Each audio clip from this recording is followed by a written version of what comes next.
Bonjour à tous. J'ai Bonjour Blaise, donc bonjour.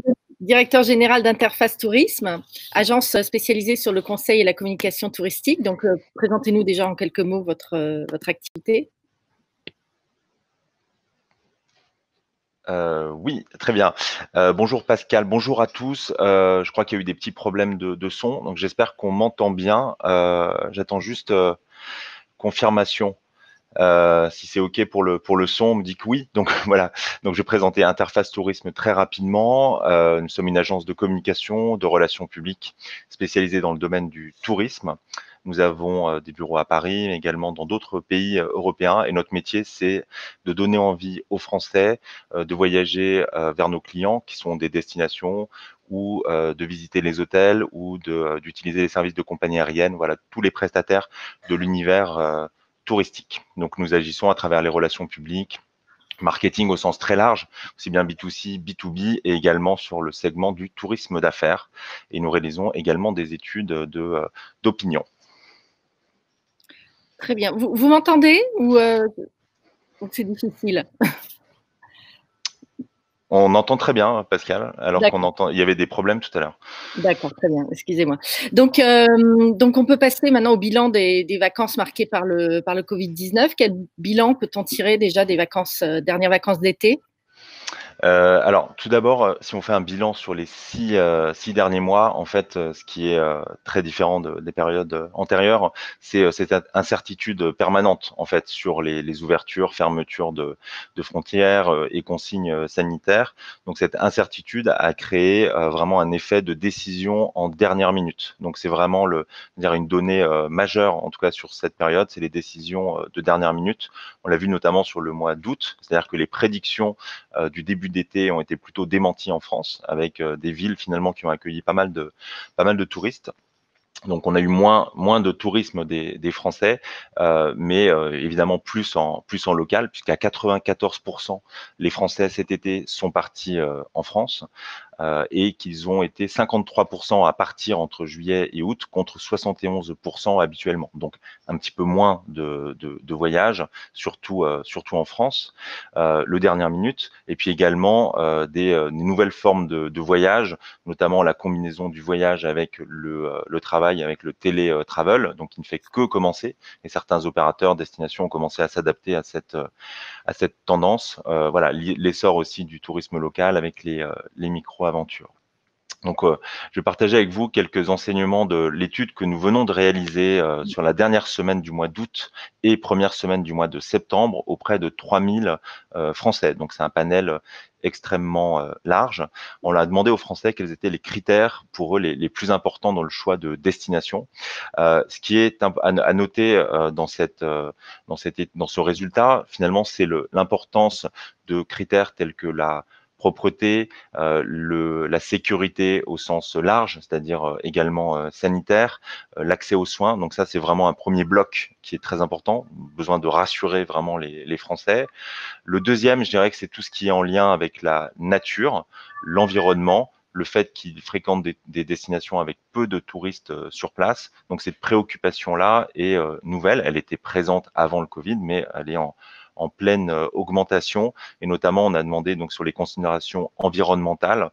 Ici, dans ce graphique, vous avez toutes les personnes qui se sentent concernées par ce critère. Mais sur l'environnement, on a vraiment, sur les très élevés, voilà, on a vraiment une augmentation très forte. Alors, je vois que juste dans le chat que certaines personnes apparemment n'entendraient pas, d'autres entendraient. Donc, je ne sais pas. Ça Apparemment, vient parfois des connexions des peut-être, participants eux-mêmes. Donc, voilà, on bon, peut lancer. peut-être, vous ratez, c'est dommage, mais bon, voilà, je vais continuer malgré tout, et Beaucoup de gens puis qui entendent. on va essayer de régler toutes ces questions de son. Donc, voilà, sur les critères. La deuxième question que nous avons posée, c'est sur le type d'activité privilégiée lors d'un prochain séjour. Et ce qui ressort, c'est vraiment la qualité, on va dire, des activités, des expériences réalisées par les touristes, notamment les activités culturelles, les activités culinaire, la relaxation et le bien-être, donc tout ce qui est autour du développement personnel. Donc, ce que l'on peut noter, c'est que les Français cherchent de plus en plus à réaliser des passions et également à partager vraiment autour de centres d'intérêt et non plus seulement aller voir quelque chose, mais vraiment partager une expérience. Donc ce côté humain, on le voit dans le voyager avec des amis et la famille qui est à 34%, il y a vraiment ce côté partage d'une expérience est extrêmement important et d'autant plus dans une période d'après confinement, on a voulu se retrouver. Donc vraiment ce côté humain est très important dans l'inspiration pour les Français. On voit également que le voyage itinérant, road trip, est en plein essor. Alors pour des raisons sanitaires, des personnes se sentent plus en sécurité en voyageant avec leur propre véhicule, mais c'est également l'essor du cyclotourisme, par exemple, puisque l'association Vélo et Territoire nous dit qu'il y a eu entre le 11 mai et le 16 août une augmentation de 31% du cyclotourisme en local. Donc voilà, un plein essor de ce type d'activité également. Jetons un œil maintenant aux sources d'inspiration dans le choix d'une destination.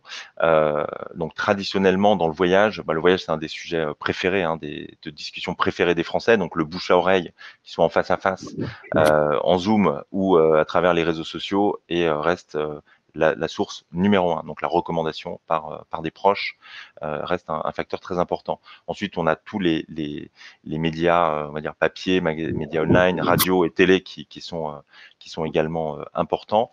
Le secteur de l'intermédiation, c'est-à-dire les agents de voyage, les tours opérateurs, qu'ils soient physiques ou en ligne, est également, comme vous le voyez, avec 28% et 11%, très important, même s'il a pu moins jouer dans ces temps-ci, étant donné que les voyages à l'étranger, qui sont beaucoup consommés par l'intermédiaire des agences de voyage, ont été rendus pour beaucoup impossibles. Ce qui est important, c'est on peut noter dans cette slide, c'est que vraiment la montée en puissance des réseaux sociaux, des blogs, des influenceurs, des célébrités, des commentaires en ligne. Cet été, énormément de destinations françaises ou d'acteurs privés ont utilisé des influenceurs, des producteurs de contenu pour inspirer les voyageurs. Et on voit que vraiment ça correspond à une tendance de fond de sources d'inspiration des Français. Donc, comme on le sait, dans le tourisme, les sources d'inspiration sont multiples. On ne choisit pas un prestataire touristique, une destination en général très rapidement. C'est un process long, donc il combine souvent plusieurs de ces facteurs. Donc, c'est clair que dans une stratégie de promotion, il faut utiliser différents leviers. Ensuite, on a posé les questions sur l'évolution du budget des Français pour l'année prochaine. Comme vous le voyez, environ la moitié, 45% des Français pensent consacrer le même budget qu'en 2020. 25% ont un budget inférieur. Et ce qui est très notable, c'est qu'environ un quart des Français ne savent pas. C'est-à-dire qu'il y a cette incertitude aujourd'hui économique, doublée l'incertitude sanitaire, qui fait que c'est très difficile pour beaucoup de personnes de se projeter, d'où l'importance des stratégies dernière minute. Pour les intentions de départ prochaines pour 2021 en Europe, ce que l'on peut voir, c'est que les Français pensent qu'il y aura une reprise réelle au printemps 2021. Ce qu'on peut noter également, c'est que 28% des Français attendront un vaccin contre le Covid pour voyager en Europe. Donc ça reste quand même très important. On peut, sur la prochaine slide ou sur les intentions de départ hors Europe, c'est encore plus fort avec 38% des Français qui considèrent qu'il faut attendre un vaccin avant de se rendre hors d'Europe. Et cette reprise des vacances en dehors de l'Europe, elle s'amorcera au printemps, mais elle va s'intensifier au troisième et au quatrième trimestre 2021. Donc, pour synthétiser ces intentions de voyage dans les 2 ans, sans surprise, ce qui sera en augmentation, c'est les voyages en local, les voyages dans les pays voisins. Ce que l'on peut voir, c'est que la catégorie je ne sais pas, entre 13% et 22%, donc toujours cette incertitude encore assez forte pour le futur. Et enfin, pour conclure cette étude, nous avons demandé l'évolution des envies d'achat de services dans les 2 prochaines années en matière de tourisme. Donc ça vaut pour l'hébergement. Et ici, on a mis 3 items qui sont les agences de voyage. Donc globalement, les Français pensent qu'ils feront moins appel aux agences de voyage dans les 2 ans, et c'est sans doute dû au fait que beaucoup de pays sont encore fermés au tourisme. Ils considèrent que les croisières sont pas, moins adaptées en ces temps de Covid. Donc, il y a un vrai besoin d'information et de réassurance de la part des professionnels de ce secteur, mais ça serait valable aussi pour d'autres univers du tourisme, des types d'attractions, des types d'hébergements qui ont besoin vraiment de rassurer en fait les vacanciers. Et enfin, on voit l'essor des assurances spéciales, annulation ou cause de maladie. Donc évidemment, les Français ont besoin de flexibilité, de possibilités de remboursement, d'annulation, etc., afin de pouvoir se projeter, puisqu'on a vu que les autorisations pouvaient varier très rapidement d'un mois sur l'autre. Donc il y a une redistribution, on va dire, des cartes, des services qui ont le vent en poupe, des types d'hébergement. Certaines tendances qui étaient là avant le Covid ne font que continuer, hein, les voyages nature, par exemple, la micro-aventure, etc.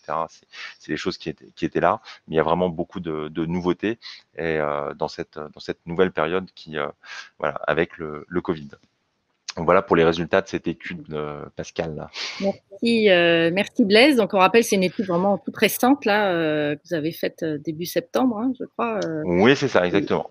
Ouais, tout Voilà, début, dernière semaine d'août, première semaine de septembre. Près de 3000 Français. Voilà. Donc évidemment, on redonnera la présentation en PDF en fin de session, et puis les participants pourront revenir vers vous, j'imagine, s'ils ont besoin de précision.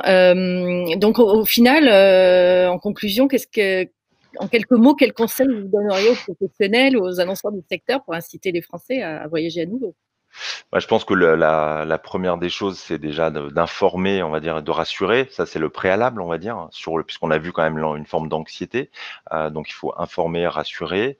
Je pense qu'il faut clairement mettre des dispositions assez flexibles, hein, en termes de réservation. Ensuite, je pense qu'il faut mettre le cœur, il faut informer aussi sur le tourisme durable, sur les engagements, etc., sur le tourisme durable. Donc là, on est vraiment dans l'information.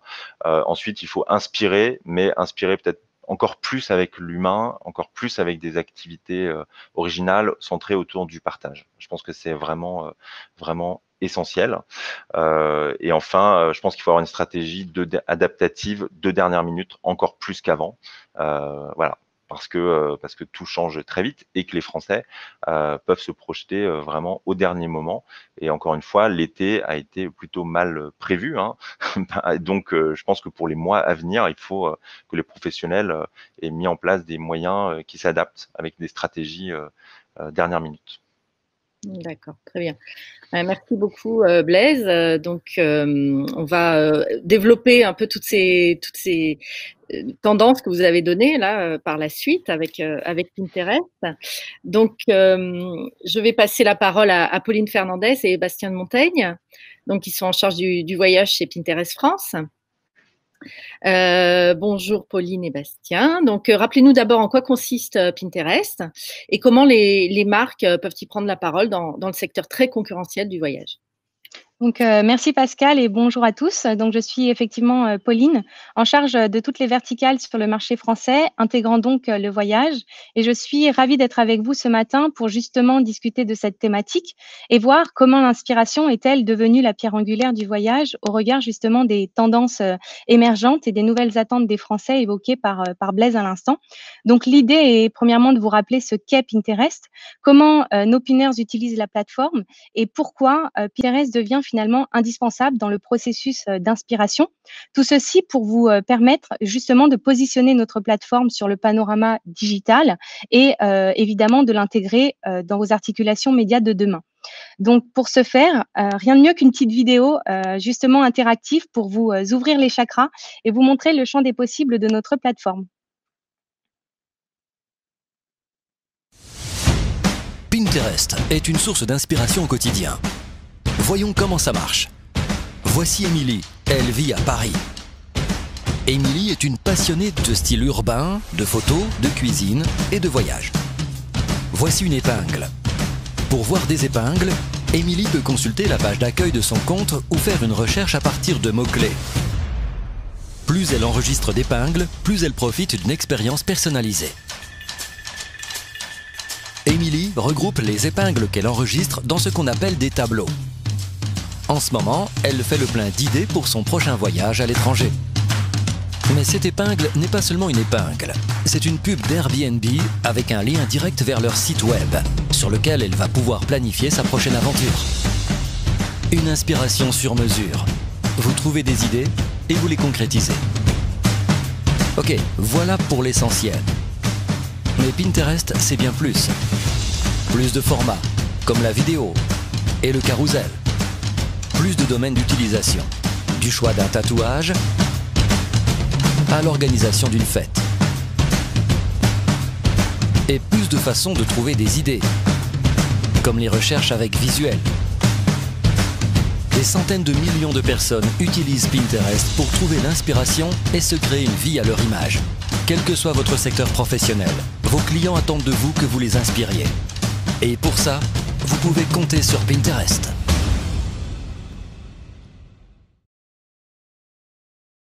Pinterest a effectivement pour mission d'apporter à nos utilisateurs l'inspiration pour créer la vie qu'ils aiment. L'utilisateur sur Pinterest va venir justement s'inspirer et chercher de nouvelles idées pour réaliser des projets qui lui tiennent à cœur dans la vraie vie. Comme par exemple, planifier son futur mariage ainsi que sa future lune de miel, rechercher des inspirations cadeaux autour des fêtes de Noël ou encore organiser son prochain voyage comme le projet d'Émilie que l'on vient de voir dans la vidéo. Nos utilisateurs viennent effectivement sur notre plateforme avec des projets plein la tête et une folle envie de les concrétiser. Pinterest est finalement un peu comme une boîte à idées personnalisée et c'est d'ailleurs même la seule plateforme de découverte visuelle qui vous permet aujourd'hui de rassembler toutes vos envies et votre créativité pour définir et réaliser vos projets de demain. Des projets qui sont justement personnels ou collectifs, à positionner justement sur du court, moyen ou long terme que l'on vient sourcer, affiner et finalement réaliser par le biais de création de tableaux ou d'enregistrement d'épingles. Toute cette phase d'inspiration, de recherche et de planification va in fine donner vie à ces projets, comme par exemple le fait de partir au soleil sur la période hivernale. À noter également que Pinterest est un espace pour soi et non pour briller en société. Le but n'est pas de se mettre en scène, mais justement de réveiller et de concrétiser ses projets, ses envies, qu'ils soient encore une fois personnels ou à réaliser à plusieurs. Et d'ailleurs, en France, le voyage est un processus particulièrement collaboratif sur Pinterest, puisque les tableaux créés sur ce thème sont 35% plus susceptibles d'être collaboratifs versus les autres types de tableaux. Sur ce mapping, vous pouvez constater que Pinterest se trouve en haut à droite. C'est d'ailleurs la seule plateforme à se positionner autour de la découverte visuelle et personnelle. Pinterest n'est donc pas à considérer comme un réseau social, mais bel et bien un moteur de recherche visuel et personnel. L'idée étant d'alimenter ces projets pour passer de l'inspiration à l'action. Dans le processus d'inspiration, justement, les marques sont les bienvenues. Elles sont les bienvenues puisque 50% des utilisateurs ne réalisent pas voir de la publicité sur Pinterest. Et justement, dans leur phase de recherche active, on peut dire qu'ils sont perméables à cette dernière. De plus, 75% des contenus sont des contenus qui proviennent des professionnels. Et par contenu professionnel, entendez ici des contenus provenant soit par des marques, soit par des publishers ou des influenceurs. Influenceurs que l'on appelle également créateurs de contenu sur notre plateforme. Pinterest est donc une plateforme qui est brand safe et qui offre un cadre de diffusion maîtrisé par nature. C'est aussi et surtout un lieu où les utilisateurs sont définitivement tournés vers le futur. Ils viennent jusqu'à 3 mois à l'avance pour justement planifier et anticiper leurs idées de demain. Et d'ailleurs, pendant la période de confinement, Pinterest a atteint des records historiques en termes d'engagement. Fin avril, on remarquait au niveau global que les enregistrements d'épingles ont augmenté de 40% en une année et que les recherches et les créations de tableaux ont tous deux augmenté de 60%, ce qui montre un réel engouement pour notre plateforme. Une plateforme qui se veut également positive, où l'on vient pour se sentir bien et dans laquelle on est en confiance. Et selon nos utilisateurs, Pinterest est souvent décrit comme une bouffée d'air frais, la bulle de positivité qui justement va accompagner l'ensemble des utilisateurs sur le volet inspirationnel et ce jusqu'à la concrétisation de leurs projets. D'ailleurs, pendant cette période de crise sanitaire, nous avons pris la décision de ne diffuser que du contenu très cadré autour des gestes barrières et des communications officielles faites par le gouvernement. Donc aujourd'hui, où en sommes-nous en termes d'audience? Dans le monde, c'est 416 millions d'utilisateurs, soit 30% de plus que l'année dernière. Et si nous devons faire un focus sur la France, nous sommes plus de 17 millions d'utilisateurs mensuels chaque mois, du coup. Et en effet, 85% d'entre eux sont mobiles. Pinterest permet de toucher l'ensemble de vos cibles marketing, puisqu'en effet, plus de 80% de nos pinners ont plus de 25 ans. 44% d'entre eux sont CSP+, et 65% sont des femmes. Vous connaissez sûrement Pinterest autour justement des verticales mode, beauté et décoration, mais sachez que le voyage est aussi une source d'inspiration et d'idées, et donc une opportunité potentielle pour vos marques. En France, ils sont en effet plus de 3 millions d'utilisateurs à planifier chaque mois leurs prochaines escapades. Et regardons maintenant comment nos utilisateurs désireux de partir en voyage se comportent-ils sur notre plateforme. Qu'est-ce qui concrètement les motive à réserver un voyage? Donc quand on parle de voyage, il y a plusieurs critères à prendre en considération, comme le disait Blaise tout à l'heure. La notion de prix est toujours prépondérante, mais n'est plus aujourd'hui le seul critère de sélection.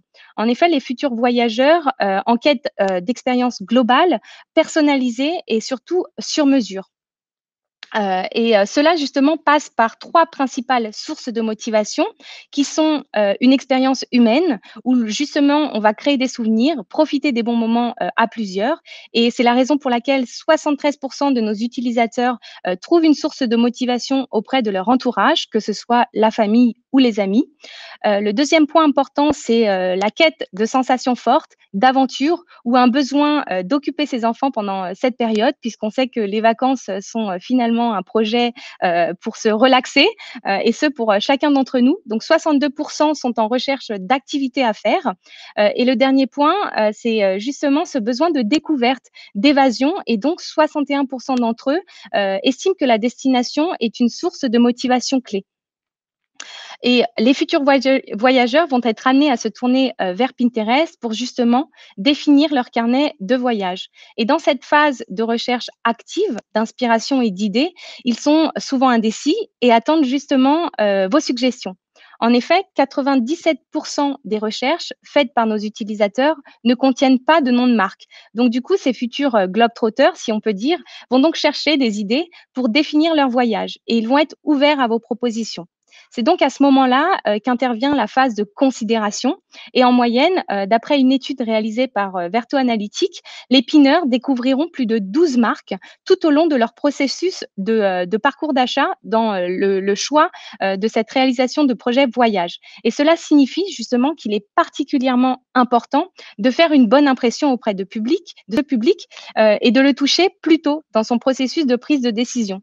Gardez également en tête que 98% de nos pinners confirment essayer de nouvelles choses trouvées sur Pinterest. Il est donc important pour une marque de baliser l'ensemble du parcours utilisateur et d'être présent à chaque étape de la planification de son projet de voyage. Et comme tout voyage nécessite un peu d'organisation et d'anticipation, l'idée est de vous positionner aux prémices de ce projet, puisqu'effectivement, les recherches autour du voyage faites sur Pinterest ont 60% plus de chances d'arriver dans les 60 jours avant la réservation de ce dernier.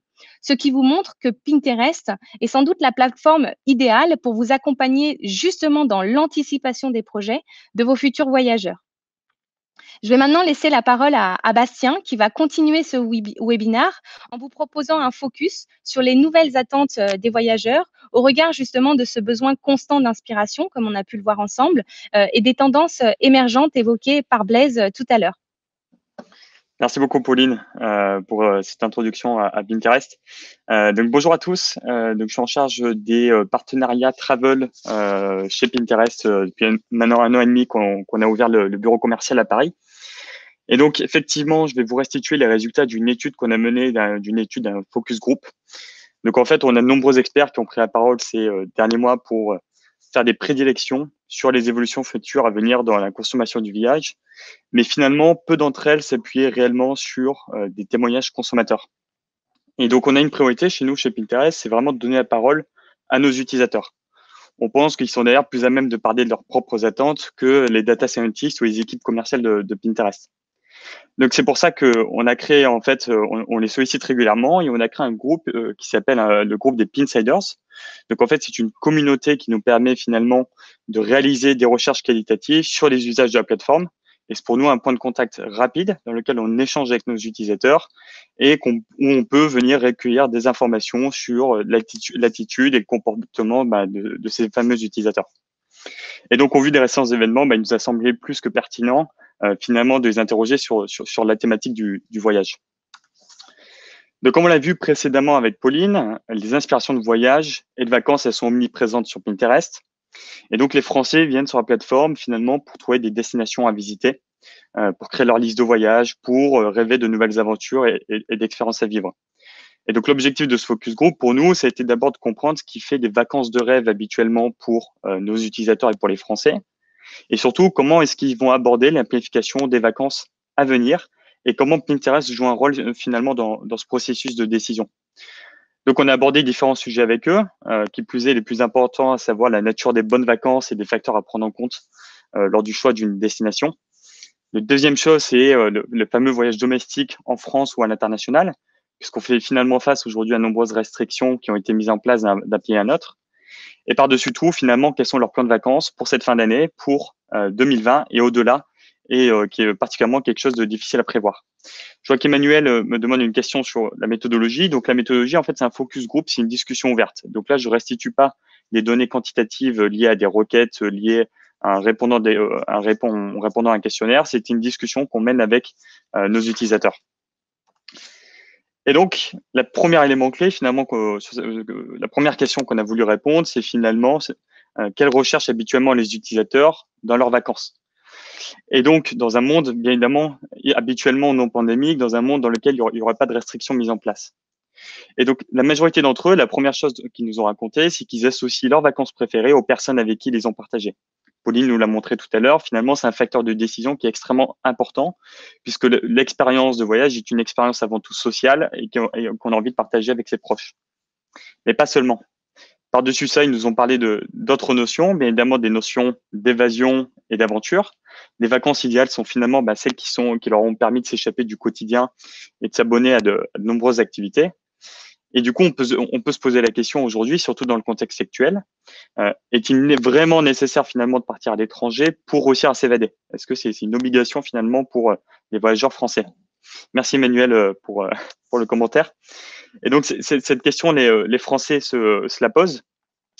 Et donc, finalement, on a, dans ce focus group, réussi à dissocier deux types de personnes, et finalement, qui avaient deux comportements différents.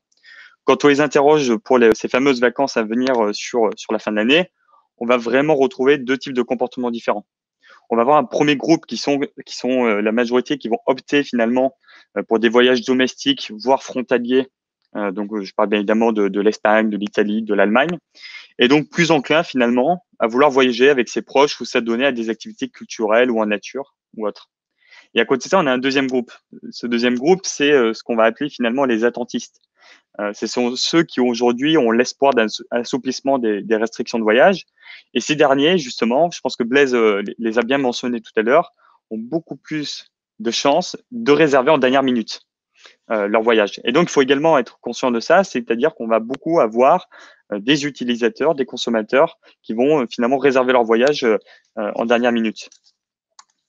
Et donc, finalement, quand on leur pose la question de leurs attentes pour la fin de l'année 2020, qu'est-ce qu'ils attendent finalement des marques, qu'est-ce qu'ils attendent de leur voyage à venir, malgré ces deux comportements distincts pour la planification des vacances, il y a un élément sur lequel ces deux groupes d'utilisateurs finalement s'accordent, c'est que leurs attentes, elles doivent se conformer aux risques sanitaires avant tout. Et donc, le premier élément, c'est bien évidemment l'hygiène. Tous attendent des prestataires que les prestataires mettent en place finalement les bonnes pratiques et les mesures de sécurité nécessaires pour leur assurer un voyage en toute sécurité. Donc ça, ils étaient tous d'accord là-dessus. Le deuxième élément sur lequel ils étaient tous d'accord, c'est bien évidemment également pour beaucoup de chercher d'éviter les foules Et nombreux d'entre eux, finalement, vont profiter des week-ends, vont profiter des semaines en dehors des vacances scolaires pour justement voyager. Donc, vont aller chercher de l'escapade en dehors des moments de foule. Et donc, c'est intéressant, finalement, lorsque vous allez réfléchir à votre offre de communication, pour le premier temps, d'informer vos clients sur les initiatives mises en place en termes d'hygiène. Dans un second temps, de donner des options, finalement, pour permettre de réserver des voyages hors saison. Et dernièrement, bien évidemment, ce phénomène d'éviter les foules, finalement, il va aussi s'appliquer dans les destinations dans lesquelles ils vont choisir. Et donc, ils sont davantage avides plus qu'avant. Finalement, c'est un phénomène nouveau. On en parle depuis longtemps de la ruralité, du fait de vouloir partir en pleine nature. Et c'est quelque chose, finalement, qui a été accentué par les récents événements.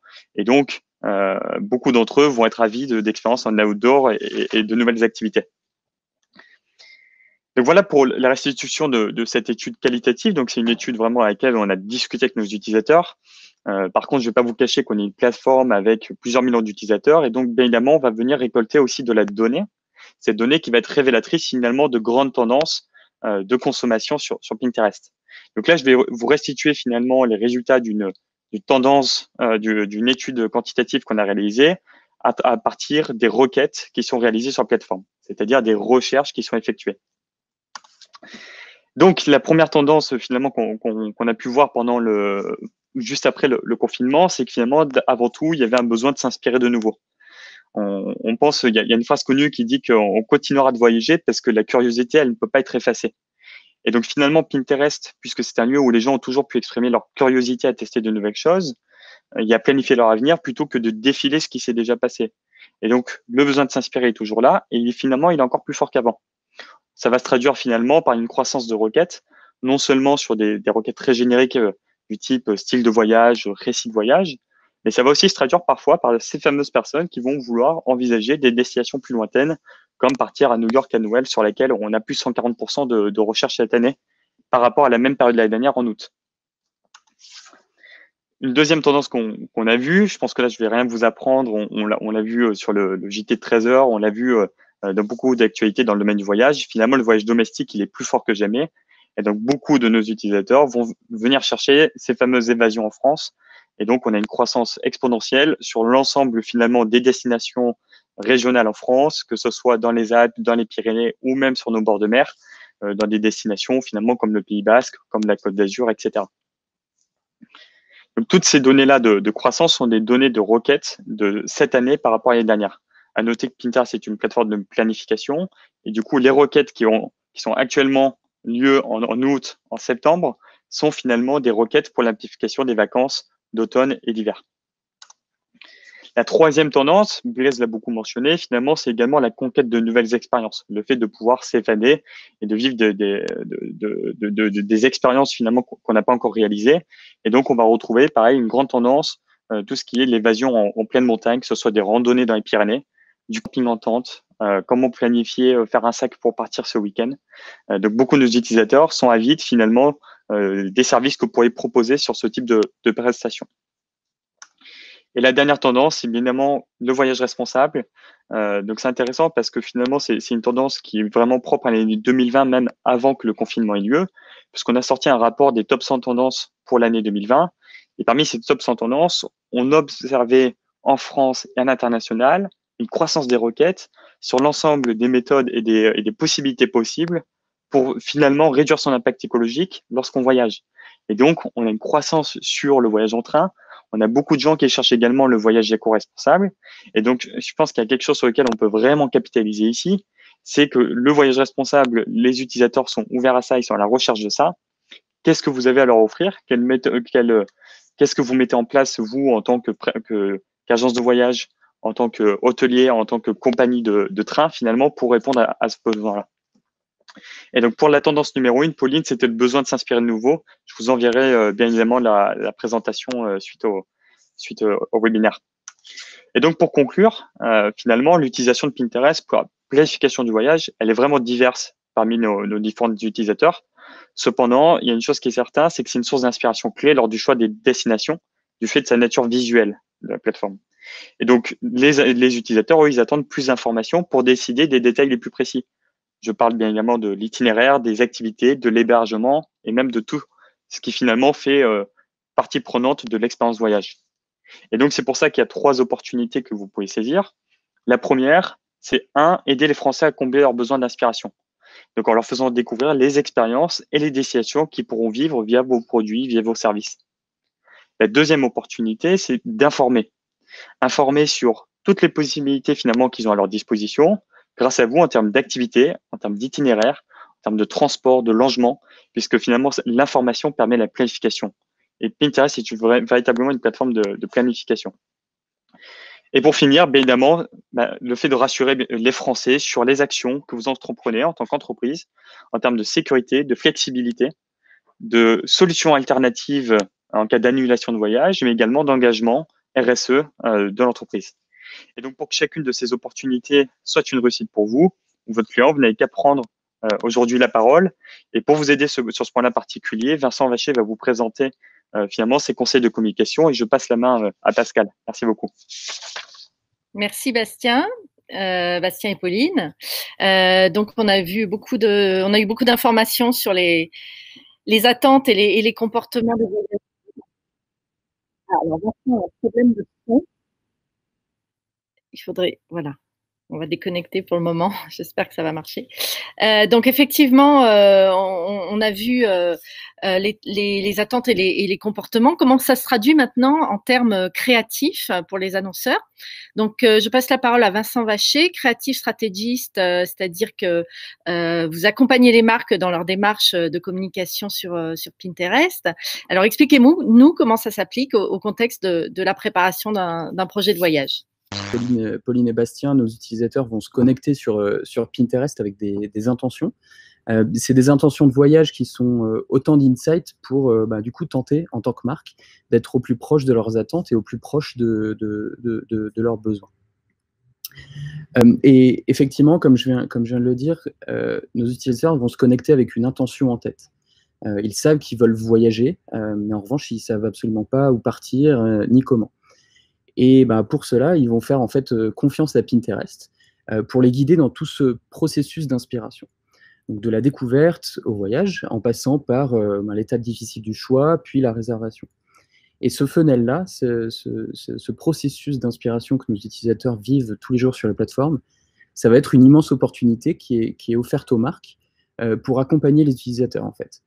Ce funnel va être l'opportunité d'être vraiment au plus proche des besoins des utilisateurs, au plus proche de leurs attentes et de pouvoir les aider dans ces prises de décision successives qui sont parfois, qui peuvent être compliquées.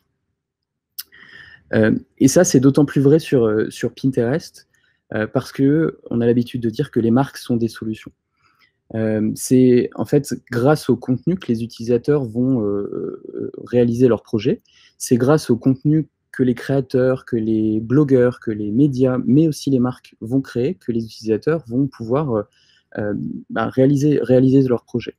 Donc finalement, au même titre que n'importe quelle épingle qu'un utilisateur va pouvoir trouver sur Pinterest, le contenu de votre marque va aider l'utilisateur à la réalisation de son projet. Donc votre marque est vraiment utile à l'utilisateur et c'est pour ça qu'on les qualifie de solutions.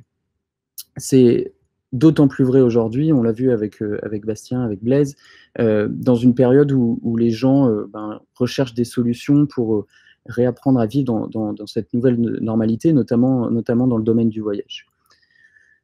Donc, ce contenu inspirant, finalement, c'est la garantie pour les marques d'être dans un contexte qui leur est complètement favorable. Il faut bien que vous imaginiez que votre marque de voyage va prendre la parole auprès d'utilisateurs qui sont intéressés par le voyage, parce qu'ils nous déclarent avec leurs recherches, mais aussi dans un feed, dans un environnement, dans une timeline qui est remplie de contenu uniquement dédié au voyage. Donc finalement, vous allez être dans un contexte qui est super favorable à votre marque. Et c'est pour ça que sur Pinterest, on ne va pas interrompre l'utilisateur dans ses recherches, mais au contraire, on va l'aider à avancer, on va lui suggérer des solutions qui répondent à son état d'esprit et qui viennent s'inscrire dans le contexte complètement naturellement, dans le contexte de ses recherches, de ses envies. Et donc, c'est ce qui permet d'être inspirant en tant que marque sur Pinterest. Pour créer ces solutions, on a une formule chez Pinterest Ça reprend les bases du marketing, mais c'est une formule qui est extrêmement pertinente au vu du contexte Pinterest et de la manière dont fonctionne la plateforme. Cette formule, c'est la Pin Equation. Cette équation prend en fait trois données pour vous aider à construire très simplement votre strate de contenu sur la plateforme. Le premier paramètre, c'est l'insight consommateur. Quelle est la tendance du moment, quelles sont les recherches sur Pinterest, par exemple, qui peuvent être intéressantes, sur lesquelles on a envie de se positionner. Quel est le moment opportun pour communiquer. Et derrière, quel est le bénéfice produit de ma marque. Donc, si vous avez ces 3 éléments en main, vous allez avoir une campagne et vous allez avoir un angle créatif qui va pouvoir vous aider à établir votre stratégie. Donc, on a vu avec Bastien que le besoin de s'inspirer était toujours là, il est encore plus fort. Les gens ont envie de rêver, de planifier le retour à la normale et potentiellement de faire les voyages qu'ils n'auront pas pu faire pendant cette crise. Donc, c'est potentiellement l'opportunité de prouver aux utilisateurs la proximité que votre marque peut avoir avec eux et du coup de vous positionner quand le moment venu, les voyages pourront reprendre complètement normalement.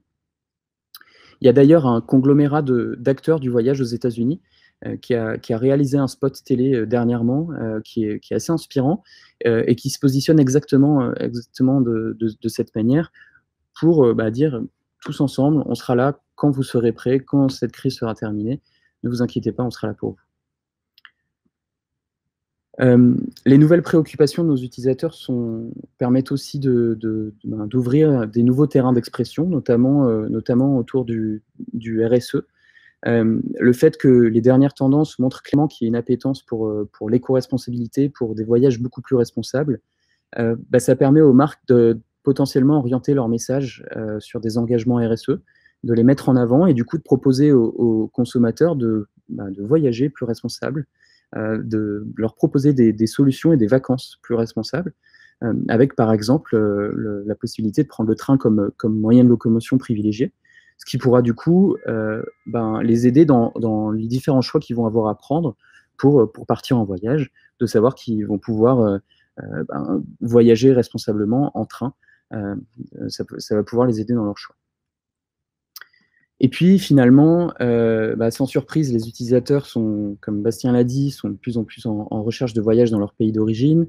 À l'aube des vacances de Noël, c'est aussi du coup l'opportunité d'aider les utilisateurs à retrouver leurs proches, à potentiellement leur proposer de vivre des moments heureux avec eux. Et donc, c'est l'opportunité pour les marques de mettre des offres promo potentiellement, des offres locales qui permettraient aux gens de réaliser ces voyages concrètement, en leur proposant par exemple un réveillon à la montagne avec les proches qu'ils n'ont pas pu voir depuis quelques mois. Et enfin, ça y est, l'utilisateur va avoir pris sa décision, va potentiellement avoir fait sa réservation, donc le voyage approche. La réalisation du projet est de plus en plus concrète du coup. Donc là, l'idée, c'est de venir aider l'utilisateur à planifier ce qu'il va faire pendant ses vacances. Et on l'a vu d'ailleurs avec Bastien, c'est que la conquête d'expérience est quelque chose qu'attendent les utilisateurs. Donc finalement, pourquoi ne pas proposer aux utilisateurs qui ont réservé un séjour, qui sont en attente d'aventure, des activités à petit prix correspondant. Ce genre d'activation, ce genre de promotion, vous pouvez le faire de manière continue sur la plateforme, puisque finalement, cette attente de planification de vacances, une fois qu'on a réservé le voyage, va être en permanence continue sur Pinterest. Donc vous l'aurez compris, en couplant les insights, les grandes tendances et les bénéfices produits, vous allez pouvoir accompagner l'utilisateur dans son parcours d'inspiration. Vous allez l'aider à découvrir sa destination, de faire le choix de la destination, le choix de son moyen de transport. Vous allez pouvoir l'aider à réserver le bon logement et potentiellement l'aider à voyager et à avoir la bonne expérience pendant son voyage. La bonne nouvelle également, c'est que ce funnel d'inspiration correspond aussi au funnel marketing et va vous permettre tout en travaillant le funnel d'inspiration et en aidant l'utilisateur dans sa démarche, de vous, en tant que marque, de travailler vos différents KPI. Donc, on a tout un éventail de produits pour répondre à chacun de ces objectifs, que ce soit la vidéo pour la notoriété, l'épingle statique pour la considération qui va renvoyer par défaut sur votre site, ou encore des formats shopping comme les collection ads pour driver les ventes sur vos sites internet. Et du coup, tout ça va vous permettre de répondre aussi bien à des objectifs de notoriété que de considération que de vente. Donc voilà, c'est tout pour moi aujourd'hui. J'espère que ça vous a été utile. Il y a un acteur du voyage qui est particulièrement bon pour créer du contenu pertinent et actionnable en inspirant sur Pinterest, c'est WeSNCF, qui communique de manière organique et en médias aussi sur la plateforme. Donc je vais laisser la parole à Pascal pour l'interview de David Netzla, qui est CMO de WeSNCF. Merci à tous. Merci Vincent. En effet, on a voulu inviter un témoin pour présenter de façon encore plus concrète les solutions proposées par Pinterest. J'accueille David Netzla, donc effectivement directeur marketing de eVoyageurs SNCF. Déjà, présentez-nous en quelques mots l'activité d'eVoyageurs SNCF. Bonjour à tous, je suis ravi d'être avec vous ce matin. Alors, eVoyageurs SNCF, en fait, ça regroupe toutes les forces digitales clients du groupe SNCF au travers de 4 assets. WeSNCF, premier site français de e-commerce français avec 23 millions en moyenne de visiteurs mensuels et à peu près 4 milliards de volume d'affaires l'année dernière. Ça regroupe aussi Rail Europe, qui est une plateforme de distribution ferroviaire qui cible plutôt des clients non européens et qui regroupe l'ensemble des offres transporteurs pour le coup européen. On gère aussi chez eVoyageurs SNCF l'offre de service de l'application SNCF, qui est devenue l'assistant SNCF en juin 2019 et qui est aujourd'hui présent dans à peu près la poche d'un Français sur 4. Et eVoyageurs SNCF, c'est aussi son usine digitale IVTech, avec à peu près 1000 ingénieurs tech et data qui travaillent sur l'ensemble des plateformes IT de la SNCF. D'accord. Donc, vous êtes présent sur Pinterest depuis environ 2 ans, je crois. Pourquoi avez-vous décidé de lancer un compte Pinterest? Alors, globalement, WeSNCF est là où sont ses clients. Si on regarde un peu l'histoire de WeSNCF, on a, à titre d'exemple, on a toujours préempté assez tôt des canaux qui nous paraissaient pertinents pour mieux adresser et mieux servir nos clients. Si on prend l'exemple du conversationnel sur un autre registre, on a été très tôt présent sur les différents outils que sont Messenger, WhatsApp, Assistant et Alexa. Et sur les réseaux sociaux, c'est à peu près pareil. À chaque fois qu'un nouveau réseau social émerge, on l'analyse, les équipes prennent le temps de comprendre la cible, le potentiel et surtout le service que ça peut offrir à nos clients. On a regardé Pinterest assez tôt en fait, et ça va même un petit peu au-delà de 2 ans, Pascal, parce que j'ai regardé et on a même lancé en fait, on s'est même lancé sur la plateforme Pinterest en 2015, sauf qu'à l'époque on l'a fait sur le nom de Voyage SNCF, qui était l'ancien nom de voyagesncf.com. Donc on s'est lancé sur Pinterest avec voyagesncf.com en 2015. En 2018, voyagesncf.com est devenu WeSNCF. Et donc la page a été rebrandée. Et globalement, on est ravis de ce qu'on fait avec Pinterest. C'est un vrai outil pour aider nos clients à planifier leurs futures vacances, leurs futurs week-ends, comme les ont expliqué précédemment les différentes équipes de Pinterest. Alors, justement, chez vous, comment ça se traduit? Quelles opérations vous menez pour aider les Français à préparer leur voyage? Et je pense notamment à cet été 2020 particulier. Oui, ça a été effectivement très particulier cet été. En fait, globalement, il faut savoir que les périodes de mars, avril, mai sont des périodes chez nous où les gens réservent leur billet de train pour partir en vacances. Donc évidemment, ils ne l'ont pas fait cet été. Il y a vraiment un élément déclencheur qui a été au-delà du déconfinement, qui a été la levée des contraintes des 100 km. C'est début juin, quand on a officiellement dit aux Français, vous allez pouvoir vous déplacer. Tous les clients ont commencé à se projeter du coup sur des vacances. Et on a multiplié les opérations commerciales à partir de ce moment-là, à partir du 10 juin. On fait un été qui est plutôt au-delà de nos espérances, pour être honnête. On a fait voyager 20 millions de Français cet été. En temps normal, c'est 25 millions, donc c'est tout à fait raisonnable. On a une clientèle loisir qui était là, on a une clientèle professionnelle qui est un peu moins présente. Et on a des typologies d'achat qui sont assez particulières, hein, un peu de ce que décrivait Blaise en début de session, avec des gens qui achètent beaucoup en dernière minute, un quart des billets achetés dans les 24 heures avant le voyage, ce qui est très atypique. Et puis on a aussi un usage qui est de plus en plus mobile, c'est quelque chose qu'on voit année après année, mais là on a quasiment, je crois, plus de 50% de notre business qui a switché complètement sur l'application. Au-delà des opérations commerciales, je veux dire traditionnelles, qui sont avec un angle prix, on a mené 2 opérations assez fortes cet été.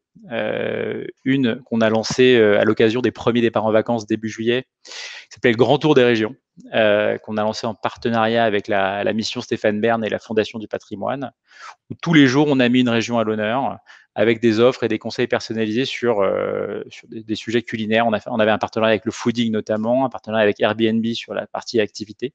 L'idée était vraiment d'aider les Français à leur faire découvrir des régions avec un axe qu'on avait jamais pris. Donc c'est une opération qui a plutôt très bien marché. On était ravis de ça et qu'on a d'ailleurs beaucoup relayé sur la plateforme Pinterest. On a eu une deuxième opération, pareil, plutôt orienté destination France.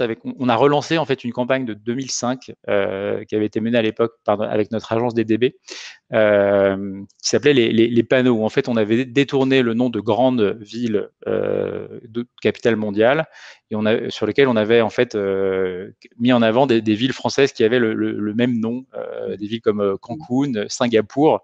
Et on a trouvé des équivalents français. Et en fait cette campagne, cette campagne était revenue sur les réseaux sociaux pendant le confinement. Elle avait été plébiscitée par beaucoup de nos clients en disant voilà, avec la destination France, c'est quelque chose qui est tout à fait de nouveau à l'ordre du jour. Et puis donc on a ressorti cette campagne avec un axe un petit peu différent, parce qu'à l'époque on avait une signature qui était plus loin que vous l'imaginiez. Et là on était plutôt sur une signature qui était plus proche que vous l'imaginiez, où justement l'idée était d'inciter nos clients à partir. D'accord. Et donc, quelles sont vos actions actuelles sur la période de l'automne et sur la fin d'année? Alors, on sort d'une séquence où on a beaucoup travaillé les activations. Enfin, chez WeSNCF, tout le monde connaît les cartes commerciales de la SNCF. On sort d'une séquence où on a beaucoup animé les cartes commerciales de la SNCF. Et pareil, on a travaillé ça plutôt d'un point de vue pour le coup publicitaire avec la plateforme Pinterest. L'idée étant d'inciter les gens à souscrire des cartes pour essayer de les faire voyager dans le temps. On a des offres pour la clientèle loisir, on a des offres sur la clientèle professionnelle. Donc on a une séquence là de 3-4 semaines qui va bientôt se terminer sur ces cartes commerciales. On a aussi, d'un point de vue purement plateforme de marque et spécifiquement sur Pinterest, on a aussi toute une nouvelle stratégie avec une nouvelle agence qui nous accompagne sur le social, l'agence Kindai, où l'idée étant de mettre toutes les semaines en avant une ville et un influenceur qu'on va envoyer dans la ville et qui va nous partager avec ses propres contenus, ses propres expériences, ces lieux, que ce soit des restaurants, des lieux, des parcs, des musées, mais avec des contenus qui sont vraiment exclusifs et qui viennent du terrain. Et donc, on a vraiment quelque chose qui va être assez nouveau là-dessus. Et puis, on a aussi, et là encore, ça rejoint un des points de Blaise tout à l'heure, on a aussi beaucoup de prises de parole autour du green. On a globalement des engagements RSE qui sont au cœur de notre prochaine campagne de com. Ça fait partie du plan stratégique de la SNCF de manière globale et plus spécifiquement chez Voyage SNCF. On avait démarré déjà l'année en mettant en avant le fait que le train émet 30 fois moins de CO2 qu'un voyage en voiture. Et on avait même fait une petite campagne auprès de nos clients en début d'année où on avait partagé quelques chiffres qui étaient intéressants, qu'on avait sortis en partenariat avec l'ADEME. En 2019, on a fait voyager 102 millions de clients, ce qui représente 43 milliards de kilomètres parcourus à l'échelle de tous ces voyages. Et c'est 2,1 millions de tonnes d'émissions de CO2 à l'échelle de ces 43 milliards de kilomètres parcourus. Et l'équivalent en voiture, c'était 2 millions de tonnes de CO2 supplémentaires. Et ces 2 millions de tonnes de CO2 supplémentaires, ça équivaut aux besoins en électricité pour éclairer la ville de Paris pendant 300 ans. Donc ces voyages en train ont une vraie vertu écologique. Et c'est vrai que ce mode de transport est de plus en plus plébiscité pour justement sa dimension environnementale. Et c'est quelque chose qui est important de rappeler. C'est aujourd'hui le moyen de transport le plus propre. Et c'est un axe de communication majeur pour nous sur la fin d'année. D'accord. Très bien, merci beaucoup David. Je vois que l'heure avance. On va compléter encore nos informations sur le thème de l'inspiration.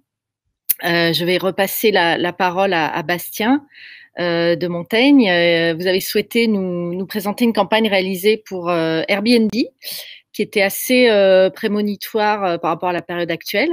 Donc, en quoi consistait cette campagne et en quoi a-t-elle été un succès? Oui, merci beaucoup. Du coup, je vais retourner sur… Hop, je me suis perdu dans la présentation.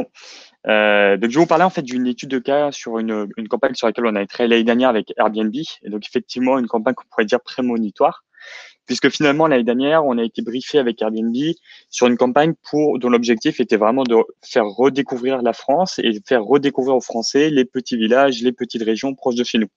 Donc, avant même qu'on rentre dans cette période de confinement.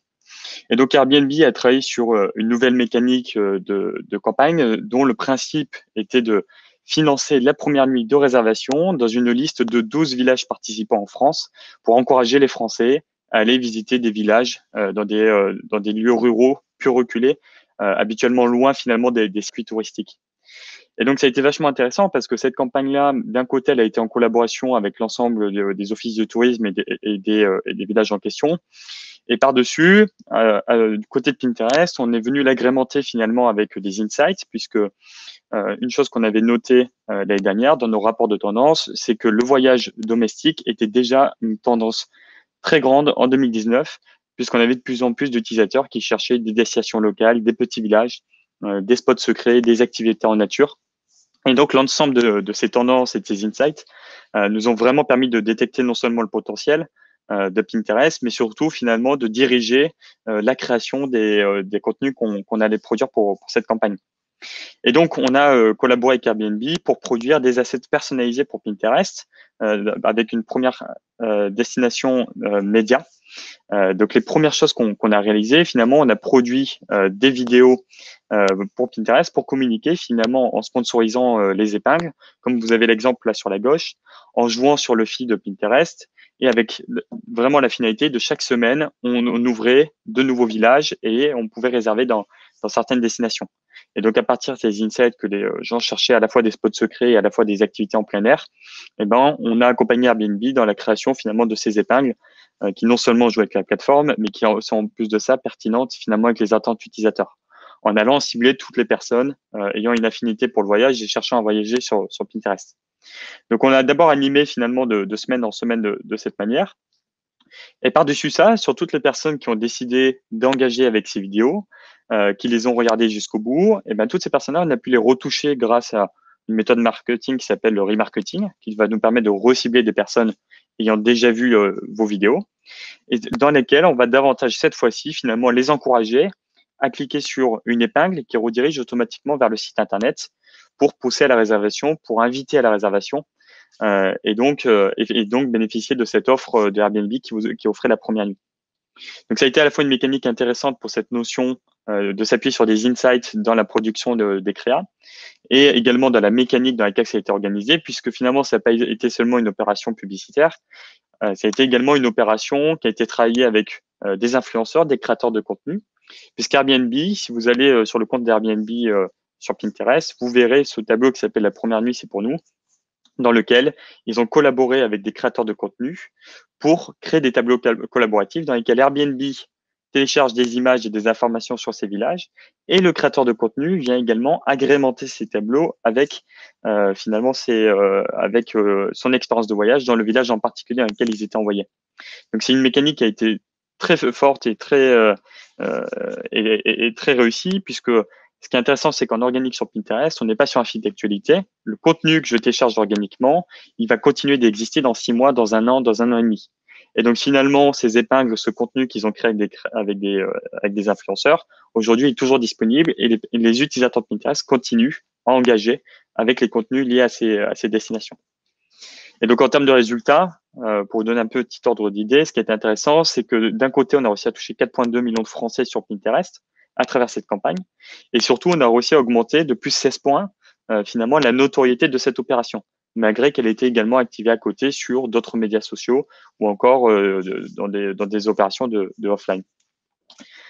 Voilà, donc, voilà pour ce cas. N'hésitez pas, je vous enverrai également le lien sur le site de Pinterest avec l'étude de cas plus complète dessus. Et surtout, on va essayer de se garder un petit peu de temps pour ceux qui sont encore connectés. Alors, j'imagine que d'autres avaient des réunions pour pouvoir poser vos questions finales et qu'on puisse y répondre. On va prendre quelques questions.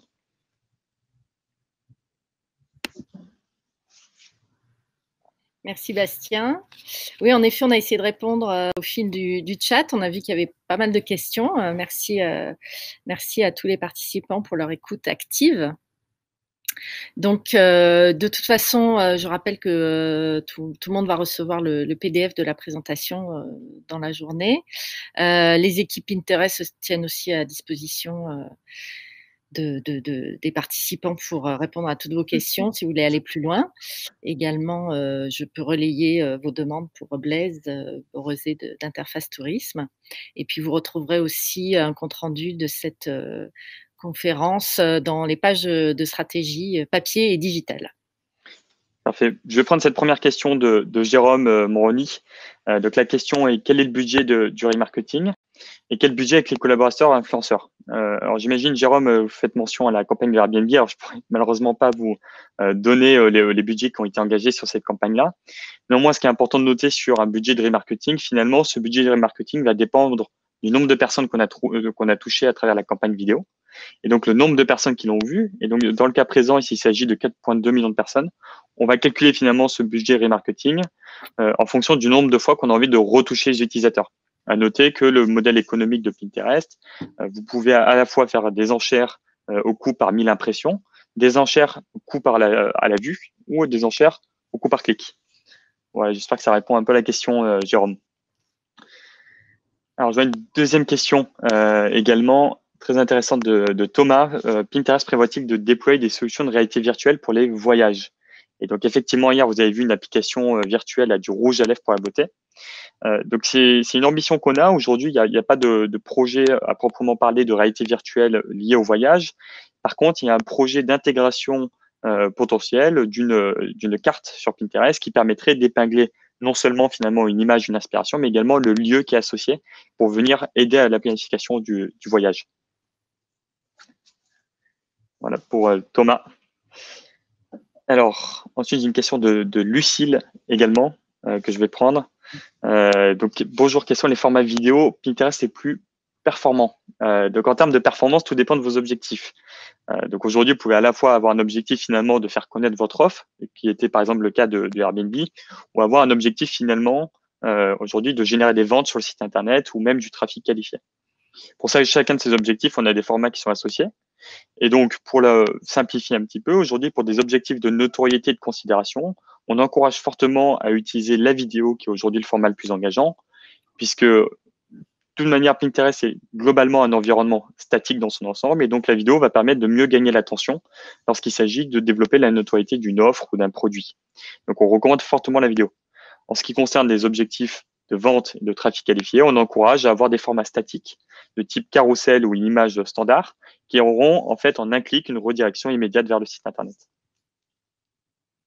On prend encore une question. Ouais, on peut prendre encore une question. Alors j'ai Emmanuel. SEO, search, Google, encore valable. Alors, je ne suis pas complètement sûr de comprendre la question, mais ce qui est intéressant, c'est effectivement de réfléchir au SEO, SEA de Pinterest, puisque finalement, Pinterest va beaucoup se rapprocher du référencement organique de Google, parce que comme vous pouvez voir sur le compte WSNTF que je vous ai envoyé, leur compte Pinterest, ils ont un ensemble finalement de contenus organiques dans lequel ils vont travailler les titres, les descriptions et les images, et qui vont leur permettre finalement d'avoir un référencement organique et de remonter naturellement sur des requêtes de type voyage en France. Donc, par contre, le SEO Search Google est bien évidemment encore valable, je l'imagine, et les logiques sur Pinterest sont très similaires, parce qu'il est également possible de pouvoir faire de la publicité payante sur Pinterest en ciblant simplement des mots-clés que les utilisateurs recherchent pour apparaître finalement au top de résultats de recherche. Voilà, il y a beaucoup de questions, je vois encore. Il y a beaucoup ce sujet. Alors, je ne sais pas si on continue à en prendre. Pauline, est-ce que Pauline est encore connectée, si tu veux prendre la main sur de quelques questions suivantes?